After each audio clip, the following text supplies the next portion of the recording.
Hello there, sports fans. A lot has been happening. There's a new group out there called Occupy Wall Street, and this movement is starting to look like the beginnings of the overthrow of the Egyptian government.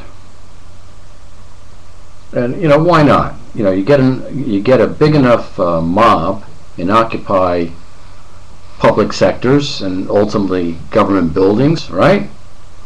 You get a bunch of people, and apparently you can't use force to keep control of your nation, otherwise the liberal media or Obama or Hillary will get upset.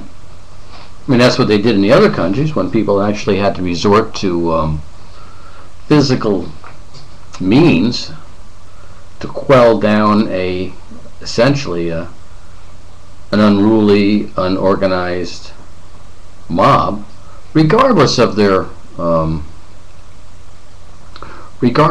intentions, their spirit, whether they're right or wrong. I mean, the United States is a nation of laws, supposedly, unless the government wants to do an executive order and overturn any of the laws. But in any event, when I hear these protesters talk about the connection between Goldman Sachs and the Federal Reserve and their tentacles in every administration, I'll begin to take them seriously. At this point, they just seem to want to force other people to give up their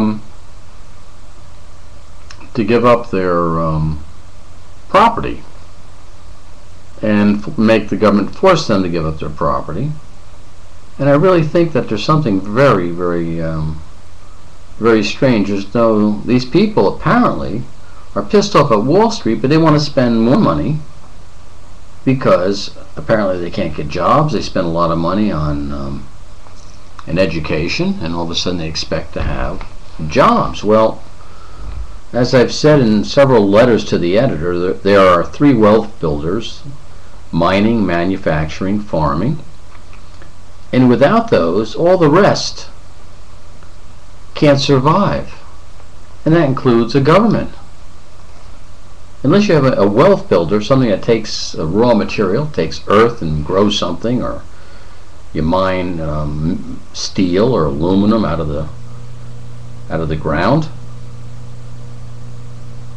or you take that steel and you convert it from an ore into a finished product, you have nothing. And it seems that all we want to do is go to malls and buy stuff, but not make it in the United States, because making things is very tacky. Now, wealth may be a dirty word and profits might be a dirty word, but ultimately you need profits to hire people.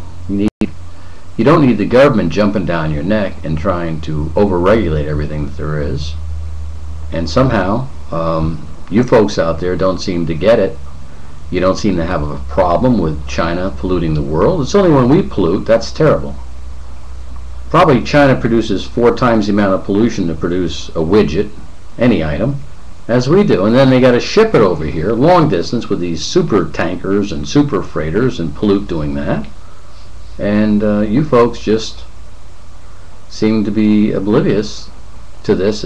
Only the United States can pollute, and yet you'll never see a tree hugger complaining about the Chinese. They only complain about our industry. Why is that? Who do you think paid them to do that? Anyhow, enough of this. The protest, like I said, I think I'm going to do a song. It's beginning to look a lot like Egypt. Da da da da da. And that's what it looks like. We have people in the streets, and ultimately, apparently governments don't have the right to crack heads to preserve their government. I'm surprised we have the right to even shoot our enemy if they attack us. I mean, I don't understand. So you guys take care. God bless you all.